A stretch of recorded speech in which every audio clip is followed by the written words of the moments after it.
You're scrolling through your feed at 1 a.m. and your thumb is moving before your brain even knows what it's looking for.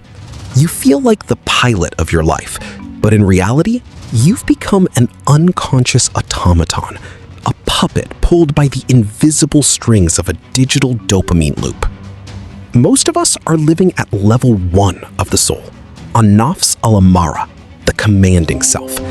This is the stage where the soul is completely identified with its impulses, and when the screen offers a spark of pleasure or a distraction from pain, the ego demands we take it without hesitation. This isn't just a bad habit, it's what Ibn Arabi called an endless inner noise that never falls silent, turning the mind into a toy of the ego that replays worries and desires even in a silent room. When you finally put the phone down and feel that gnawing guilt, that heavy realization that you've wasted hours, you have actually shifted to level 2, the self-accusing self, or nafs al-lawama. You are no longer a mindless machine, but you are now trapped in an internal civil war, where you resolve to change, only to find yourself relapsing into the same patterns minutes later. This friction is exhausting because the mind, when left to itself, becomes a person's greatest enemy, scattering attention and clouding judgment through cognitive dissonance. The ancient cure for this modern exhaustion is Muraqaba, or spiritual watchfulness.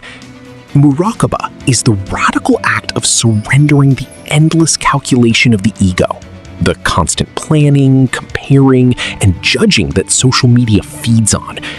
It is the practice of moving toward level 4, the tranquil self, or nafs al-mutma'ina, where your response to the world comes from a deep, calm center instead of emotional turbulence. To break the addiction, you must apply behavioral remembrance, which means training and silencing the mind through deeds rather than just thoughts. When you feel the physical urge to reach for your phone, you must interrupt the reaction and choose an action that serves a higher name, such as al-halim, the forbearing. By choosing calm over the impulse of the ego, the wild animals of your mind begin to starve, and the inner chatter slowly fades. You can start this transition right now by practicing the silence between breaths. Sit in stillness and pay attention to that tiny moment of being that exists between your inhalation and exhalation. In that gap, you are not a consumer, a profile, or a doer.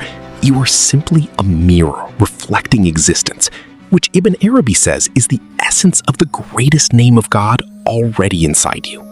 The more you rest in this silence, the more you realize that your heart was created to be still, not to be a warehouse for digital noise. Silence is not emptiness. It is the doorway through which the voice of truth finally enters. Stop trying to manifest a perfect life on a screen and start remembering the one you are already living. When the mind falls silent, the heart finally begins to hear the truth of its own vastness. If you're ready to reclaim your focus from the algorithm, hit the subscribe button and join our community of seekers. Comment "I am watching" below to commit to your first minute of Muraqaba today. I'll see you in the next one.